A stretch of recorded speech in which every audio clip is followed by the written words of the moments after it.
name's Ian MacRae, and I own EN Computers, and I'm going to be talking about 8 roles in IT support that you've got to fill to get results. So here's our journey for today. We're going to talk a little bit about why technology matters. That should be a no-brainer for this room, right? We're going to talk about what drives technology success. We're going to talk about the IT department in the context of the overall business. And we're going to talk about my background in EN Computers, and then about cybersecurity through the lens of my experiences owning and operating an IT services company, and then how to build or buy your own IT department. So those are the 6 stages of the journey today. So let's get started. We're all in technology or passionate about it, so this should come as no surprise. Even when executives are polled in these strange times, that technology change comes up as their #1 risk to their business or opportunity that they see in their business, even over politics, even over competition, even over general economic concerns. We are all seeing how technology today is really revolutionizing our business or somebody else's. So you can see here how Uber and Lyft have stolen market share from traditional taxi cabs and rental car companies. So technology can be used to take your lunch, and it can have a big impact on legacy businesses. So it's a great opportunity for folks as well as a great risk. Can anyone tell me what this number is? $6 trillion annually by 2021. Any guesses in the room what this number is? $6 trillion annually by 2021. You there in the back, $6 trillion, 2021. What do you think? What's that number represent? Wild guess. I would say ransomware costs. Yeah, great guess. That's cybercrime. So technology is a great opportunity in our business to earn more, but it's a great opportunity in somebody else's business. The auditors are coming, they're external, and they're Russian, so they might take your money. So I just want to have a little bit of a whodunit game with the audience about what drives technology outcomes, because we all buy into technology because it's going to do something for us. What's the #1 reason we buy technology? Think manufacturing. It's a little hint. #1 reason we buy technology, yes. Make your life easier. And if you're the boss of the manufacturing plant, that probably means less employees, yeah. Okay, so what really drives results when it comes to technology? Is it people or tech? Was it people that drove Uber to be #1, or was it just purely a technical play? Apple came out with the iPhone, it was destined to have an app for that, and it was all about the tech. What do you think? Is it a people thing, or is it just the tech happened? It's a people thing. Yeah, it's the people. The taxi cab guy there, they didn't have an IT department. And if they did, it was probably not this team, which was Uber's team, all top shelf engineers that has helped drive them to be very successful in that space. All right, Uber's a big example. What about just your everyday network closet? If that's your network closet and you're struggling with slowness, is that a technology problem or a people problem? Are those wires inherently bad? No. the tech had to get home. He was working nights and weekends, and he didn't really have a chance to get everything quite finished. All right, how about the Target hack? Is that a people problem or a technology problem? That's a big problem. Millions and millions of dollars and records lost, big shakeup at the corporate top. Is that a people problem or a technology problem? I mean, it's complicated. Maybe it's a technology problem. Well, it was people who didn't patch the technology. Yeah. So the start of that data breach, step 1. Somebody gave up their credentials through phishing. That's step 1. Yeah. So yeah, I think I see that as a people problem. So people drive technology results. Duh. So let's talk about how we structure people. Most people are structured in small businesses. 53% of the workforce works in small businesses. And the majority of small businesses, have fewer than 9 employees. I mean, that's really small. Holy crap! Everybody's going to be wearing a lot of hats. But even bigger businesses, the next biggest category after the 2 smallest, 10 to 44 employees. You're not going to have a big IT department in those size organizations. So how do small businesses solve IT problems? 41% of small businesses, the key metrics on this slide are circled down at the bottom, are seeing the technologies getting more complicated. And a scary 47% of those small businesses that are faced with more complicated technology are just giving that to a business owner or a non-technology manager. 38% are working with freelance staff. Big commitment there, freelance staff. 18% have an IT person on their team, and 14% are working with a professional, a vendor. But you can see that from those numbers, the robustness of the IT teams in small business isn't very robust. So I know a little bit about small businesses. I founded E-In Computers in 1997. We currently employ 22 people, most of whom are IT professionals. So we're either a very small business or we're a big IT department, depending on how you look at it.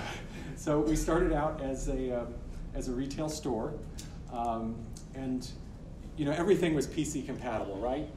We've all bought something that's PC compatible. Does it work every time? Not necessarily. Okay. So I was selling all these things that were designed to work together, and I thought, I'm working with IT departments. Here I am. I'm an 18-year-old kid. They're the experts.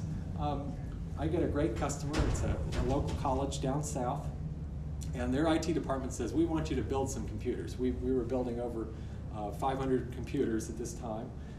Ian, we want to build some computers, and our IT team is going to pick out all the parts. You're going to build the computers for us. It was going to be a recipe for success. So we built the computers. They picked the parts. They were the cheapest parts. We put them in their desks. The desks were very small, didn't have any airflow, and some of the computers literally caught on fire. So I learned a very important lesson that you have to design for technology success, or you're going to be this guy. This is me. After the thing had gone off the rails, trying to fix the problem and deal with that type of situation. Not a good situation to be in. So we got a design for technology success going in. So I said, you know what, this computer building thing, we're going to resell Dell. They've already figured out if the parts are going to work together, and we're going to be a service provider. So we started down that path. There I am again in our company van. Still have that van, great van. And we found out doing break-fix service, you couldn't get to the clients fast enough. So we said, well, we can get there faster than the other guys. We're going to give our team Crown Vics to drive. They'll look like cop cars. Everybody will pull over. We're going to get to the spot very quickly. It was a successful model. We grew. We did break-fix service here in Harrisonburg throughout the state of Virginia. It enabled us to go to Comdex in 1999. There I am with I founded the company by myself, but the inspiration was really Paul Southerington. And there Paul and I are at Comdex in 99. We're waiting in line to see Bill Gates speak.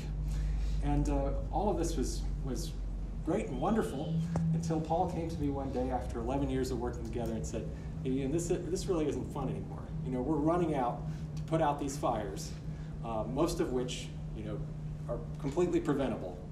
I want to go somewhere else, and I want to be able to specialize. I want to be able to focus on one thing. I want to be proactive. So this was back in 2007. It was a real wake-up call for me, and we started changing our business model to being a managed service provider. So our model today is allowing people to specialize, which has led us to thinking about the different roles in an IT department and what you have to be successful. So we have been modeling our company out of these principles, and that's led us to be recognized as one of the top 501 service providers internationally. We just attended the awards dinner up in Washington, D.C. A couple of weeks back, and we're one of the top 5 in the state of Virginia. And we work with a lot of local businesses you might know, like Fraser Quarry or City of Buena Vista, other folks like that throughout the state. So here we are today, and we're happy with this model. So let me break down this model a little bit more and tell you a little bit about some of the challenges I see in IT departments these days. So just challenges for small business in general, and then let's think about these back to an IT department. The number one challenge is keeping systems up and running. Have we ever felt like that the number one is just, let's just keep the wheels in the bus, Has that ever been a challenge for any IT department? Securing and protecting my information from threats. So think about some of these things, and then are we actually having a team behind some of these things? Do we have an operations team that's dedicated on keeping things running? Do we have a team dedicated to looking after security? Do we have a team dedicated for projects? IT projects is on the list. That's one of the things that we've worked to build in our team. So how do these things play out in real life?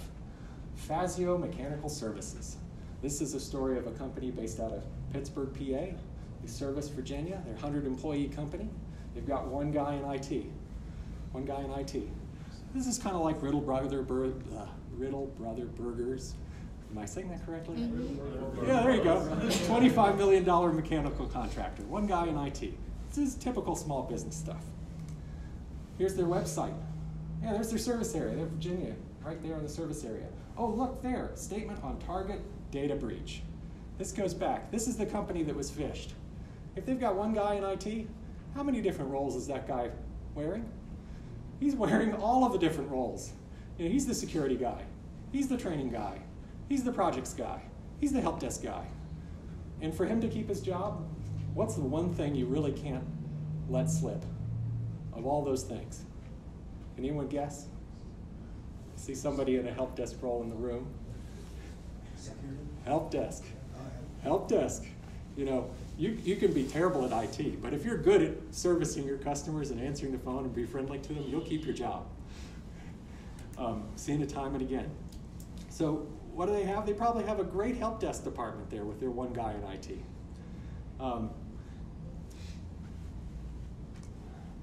So you got that one guy in IT saying, hey, a lot has changed since that target security breach. There's all sorts of fancy tools. There's CrowdStrike. There's Alien Vault. They're going to monitor my network. They're going to give me reports. They're going to give me dashboards. They're going to give me tickets. Is it going to help that one guy in IT? We give him all those fancy tools, and he comes in, and he's got the help desk to run, and then he's got another tool to learn and another dashboard to look at. Is that the solution to this problem? Hasn't been in my business. Other people see it too. If you think a technology can fix security, you don't understand technology, and you don't understand security. I was doing a little research for this presentation, and I saw other security professionals. I say on my business card, security is not a technology solution, it's a human resolution. So what's happening in the workplace today? Oh, everybody's giving you a new security tool. How often are they coming to you and saying, hey, your IT department needs another 2 or 3 bodies in it. There's too much role sharing here. Is the boss coming to you with those types of discussions? Well, regulation and cybersecurity insurance to the rescue. That's going to be the fix. Regulation, I think it works. You look at the airline industry. 1926, 1927, most dangerous years for aviation in history.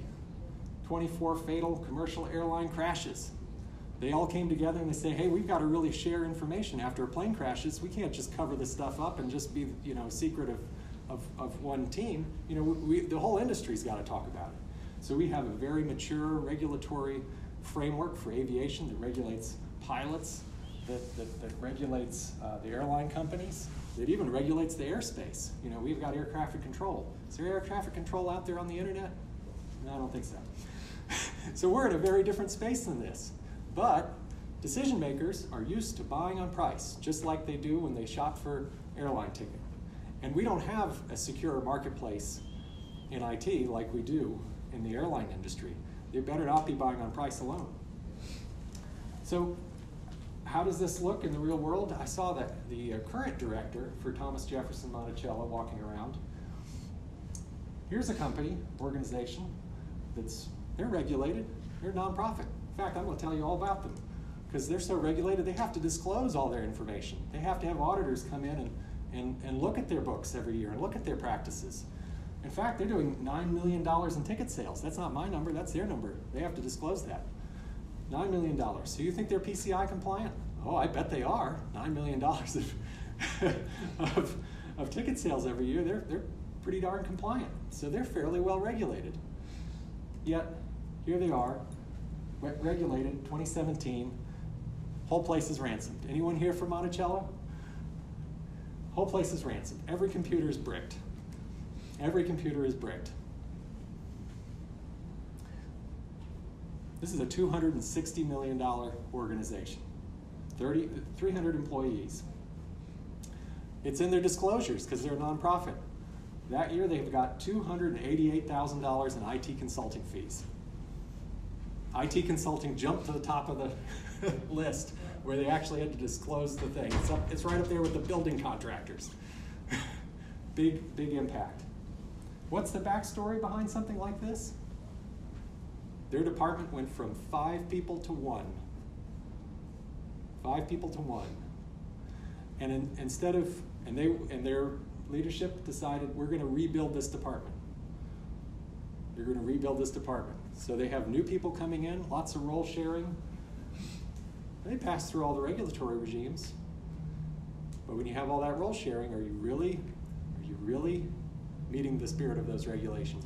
Do you really have somebody that's able to look after what's going on? Okay, well, they're insured.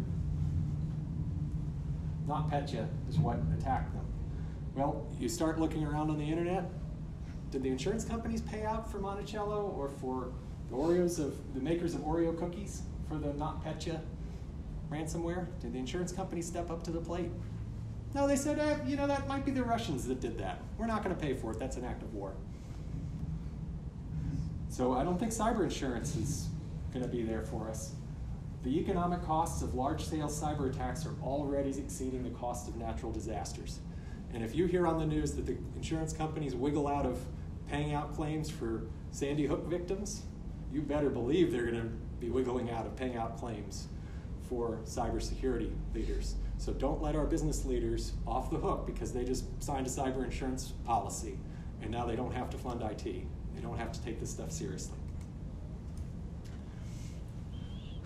So some interesting things about the IT profession. There's no professional licensing to practice IT. In fact, the opposite is almost true. An IT worker, on average, can be asked to stay nights and weekends. A programmer can be asked, on average, to stay nights and weekends to program things and do fixes off hours, and we're not even going to pay you overtime for that. If you're paid over $57,000 a year, employment law says you can be treated as we have a special carve out for you, and we're not going to pay you any overtime. How many IT professionals in the room get paid overtime when they're asked by their boss to work nights and weekends? I'd like to see some hands. Any IT professionals that get paid overtime? 1, excellent. So now does the airline industry, do they regulate this kind of stuff? Do they allow the pilots to just fly nonstop? No, they regulate that stuff really closely. Because what's going to happen? The planes are going to fall out of the air when management says, hey, we're really busy during business hours. Can you guys clean this stuff up nights and weekends? How about background checks? Now, my company, we do security cameras. Now, security cameras, you've got to be background checked. If you're hanging that little security camera at the 7-Eleven, you've got to be thumbprinted and background checked. You've got to have some training. How about somebody doing $1 billion worth of transactions? And we've got a client that does $500 million worth of transactions a year. Do I need to send a background check person to that client? Is it required by law? Nope. What are these professions here? Realtor. Does a realtor need to be background checked? Realtor can't kill anyone. Maybe they don't need to be background checked. Do they need to be background checked? Any guesses? Probably yes. Yeah, they've got to pass the test. How about somebody volunteering at local elementary school? Do they need to be background checked? Just a volunteer, they're not even an employee. They have to be background checked? Yep. How about a massage therapist? I mean, come on, a bad massage, do you need to be background checked for that? Well, it could be a little dicey. All right, all those professions need background check, but if you're a software engineer at Facebook, you're an IT professional, no background check. All right, licensing. I'm not a huge fan of licensing. I think it's kind of ridiculous that to blow dry someone's hair in the state of Virginia, you have to be licensed. I think it's also kind of ridiculous that you have to be licensed to hang a security camera at the 7-Eleven. But, okay, we have licensing. It's out there for a reason. Security alarm installer, $650 in fees and have 3 years of experience. On average, to work in the state of Virginia, you have to have 639 days of coursework and experience, pay 291 fees, usually around exams. Do you have any of that in IT? Nope. An auctioneer, 80 hours on the job training. I can't actually tell what they're saying, so it's not working for me, but it must be working for somebody.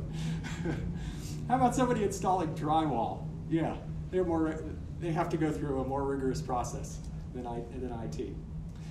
So what does this mean? For the business decision makers, they're used to buying on price. They're used to having some protection when they go out and buying these services on price because there is a regulatory regime, but there isn't one to protect them in IT. Look, a realtor, they have to actually take a pledge that they're going to be honest, truthful, and fair dealing. That they can't, leave something hanging and screw over their client. They actually have to take a pledge.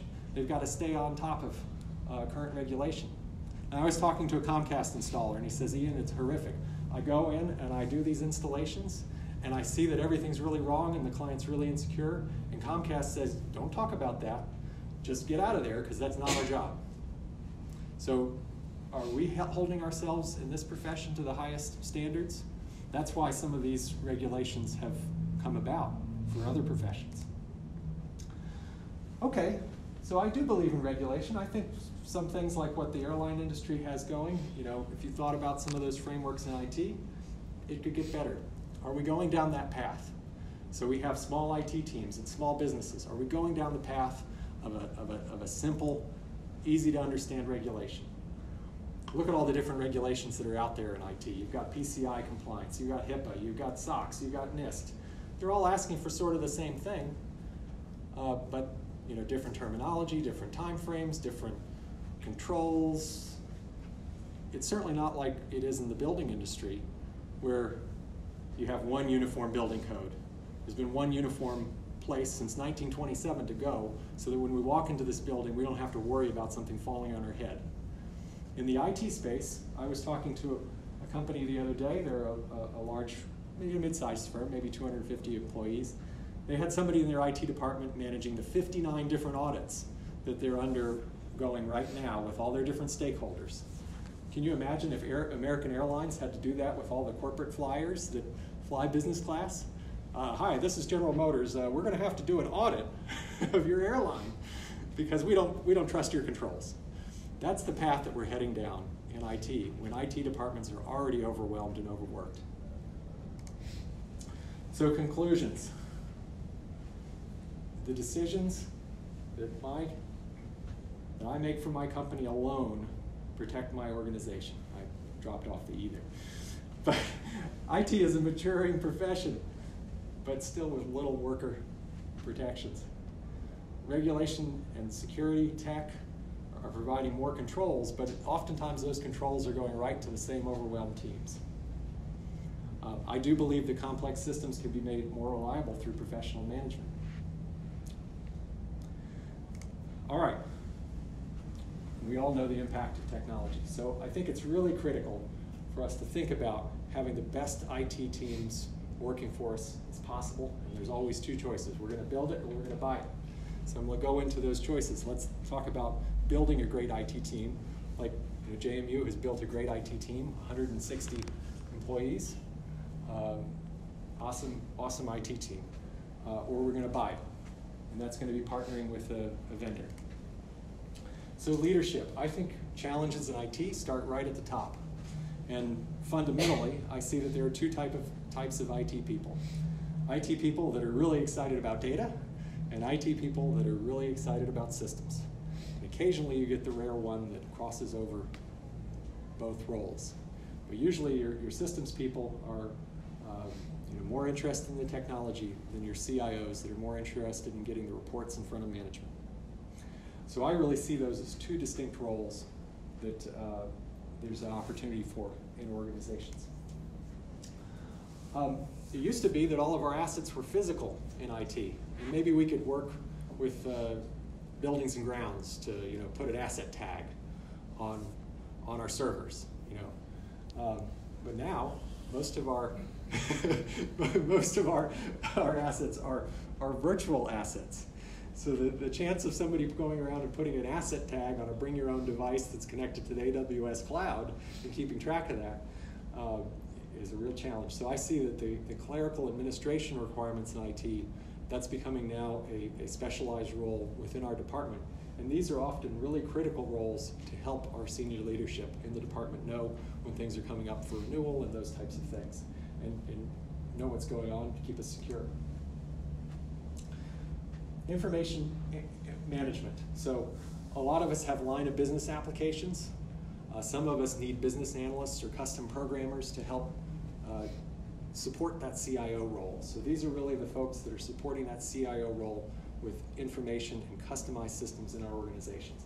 And I'm putting some price tags which I might think are relevant to this marketplace for either hiring an individual or putting together a small team for this type of role. These folks also might be more soft skill driven as far as training our users on how to get the most out of their technology. Infrastructure engineering. This is the keep the wheels on the bus guys, the guys that are keeping our networks and servers up. Risk and compliance. Well, hopefully I don't have to have one guy looking after 59 audits, but these days you probably do have to have somebody that's really thinking critically of the other aspects of the organization, how they're all coming together. Operation support. This is the big help desk. This is the one thing that every organization has. And then the project management team. So I put together here a little bit of a IT budget, one where we're sharing some roles. We have some dedicated personnel in each role. So we have a body in risk and compliance, but we don't have a team. And then lastly, where it's more of a team approach, where we don't have a single point of failure in any of our departments. So I put together kind of an IT budget for building it yourself. Now let's say we go out and we hire all those roles, and we say, okay, this is first day of work. Now we got to get the processes right. We've been in business for 22 years. We are still working on improving our processes. So what I see often is that IT professionals are hired, but they don't have the processes to really hit the ground running, because the processes are unique to the tools and they're unique to that business. So you've got a lot of processes around running a help desk, and you have a lot of processes around administering your systems that really have to be documented. All right, so what about some of the tools the team might need? We're building this IT department. We see when we're putting all of our tools cost together, soup to nuts, all the things that really have to work today, from two-factor authentication to antivirus, remote monitoring. Maybe if we're a more regulated, more secure industry, might need a SIEM. All of these tools we put together, it's $15 to $35 per endpoint. Oftentimes people cut their budget on the tools. Hey, we're going to use some free tools, and then their processes suffer. They may have less automation. So I put together now a budget here, and I'm doing a price per endpoint per month. So let's think about what it's going to cost to support each user. And this is something really interesting that I want to show. If you're using automation correctly, even if you build out a fully staffed team, you have the deluxe team, everybody is dedicated to their role, and you got a couple of people in each department. Look what happens as you grow these departments. And this is just from real world experience. You can have a better running department where people are dedicated to roles and you're not role sharing, and you can lower that cost per endpoint as you're supporting more users. Kind of common sense stuff.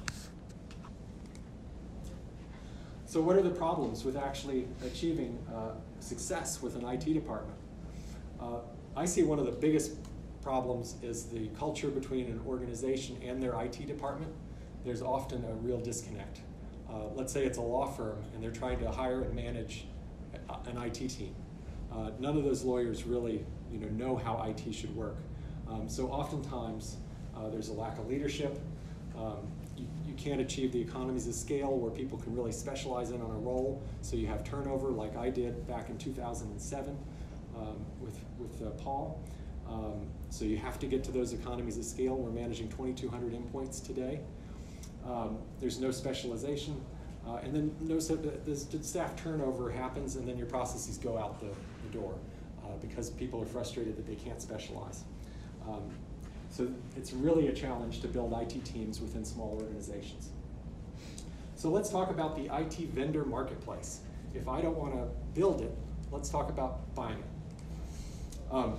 So if you're choosing the buy it route, you're already going to be in a fairly exclusive category because only 14% of small businesses are going down the buy it route.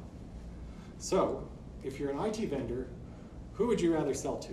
Would you rather be able to sell to everybody, because that's already a pretty small addressable market, or just about everybody, sell to everybody, or you want to make this a real unicorn offering? So what most IT vendors do is they sell ingredients. They don't sell the finished product. Because if you're selling ingredients, and I've been there myself, if you're just selling standalone services, like let's say backup and disaster recovery, hey, you can sell into those small businesses that want to kind of do it themselves. You're not fully responsible, it's a low price tag, but if you're selling ingredients, you can also sell into the large business where they have a big IT team. Hey, I could do backup maybe just for JMU and let you guys do everything else. I'm just responsible for that one thing. So what that leaves is that mid-sized business with between, let's say, 20 to 100 employees, that leaves them very exposed because they don't have the ability, like the Fazio mechanical contractor, to really have an IT team of themselves. And that's really what Ian Computers is looking to address, that market of a mid-sized business like the Fazios of the world. So what are some of the risks of working with a managed service provider? Well, we have all the same challenges that a corporate IT department has. We are just empowered to solve them by achieving economies of scale. We can sell our way into having a better team. So that's the one big advantage that we have over a corporate IT department. But if I'm just selling ingredients, I can take on a lot of risk. So a lot of the risk that happens when you're just selling ingredients is that you're not fully responsible for anything, and therefore you can really be a security target. So let's look at the marketplace and see if some of the companies are looking at this problem the same way I am. So here's a local IT company based right here in Harrisonburg. So the number one thing I can do to get better results at a lower cost for you is to get economies of scale. So they're saying right on their website, it's one of the first things that comes up, no salespeople or account executives. So that means how are they ever going to get to economies of scale? How are they ever going to achieve that? It's all going to be organic. Now I've been this company, I used to be this type of company. This isn't my company, but I used to work this way, all word of mouth. And what happens? You get into those small companies where you have to sell ingredients and you can't be fully responsible. So what does ingredients look like versus fully responsible? Here's an example, 40 user company. Fully responsible price, $6,000 a month. I'm that full IT department for the organization. But what I see most companies buying is they're buying monitoring plans or they're buying freelance, break fix, consulting options. So there's a lot of difference out there in the results that happen between those different roles.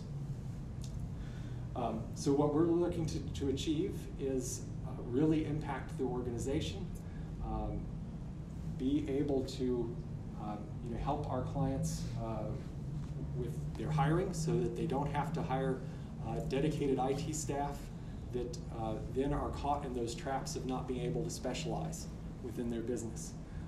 We want to be able to impact their overall efficiency, their overall risk and exposure, versus just controlling the costs of that one ingredient. Hey, how can I control the costs around backup? How can I get you into a cheaper backup solution? We want to really look at the big picture versus just the cost of the ingredients. So we are doing this because we see the ingredient vendors really struggling right now. So here's somebody selling standalone backup. Their whole backup network was ransomed because ultimately, they're selling into small dental offices. To make that a repeatable process, they're not partnering with an IT department on the other end. So there's only so much security that they can really bake into their solution. They're not being fully responsible. So we see a lot of risk around the ingredient sales in the IT space. So what does it look like if somebody is managing the total cost of ownership? Here's a real world example. We mapped out from June of this year to April of 2020. This is an 18-person nonprofit, and they were paying for an ingredients company, Mindshift, to just do some of the management of their systems, mostly remote. They were not fully responsible, and because of that, there were a lot of other IT expenses that cropped up that they didn't really have an expert analyzing and coming up with an overall architecture. So they were spending a ton of money on old phone systems that were outdated, on internet services that were not right for them. So we took them out of the contracts that they were in over this multi-month period, and were able to lower their overall technology spend from $4,100 a month to $3,400 a month. So this is really the power of having somebody fully responsible and actually looking after business results for the bottom line. So let's think about the IT department. What we would really like to do is be your CTO and look after your help desk and look after your infrastructure and your infrastructure projects. And we'd like for you to be able to focus on the CIO type roles, thinking about what data can I get out of my systems, and how can I really support the business through having the right information in front of our teams. So what we often see is that people will hire a business analyst to complement our service, and that's going to be the path that they go down to have a fully staffed IT department. So thank you all for listening to me about these different, about building IT teams, and I'd love to hear experience from the crowd about building your own internal teams or working on IT teams.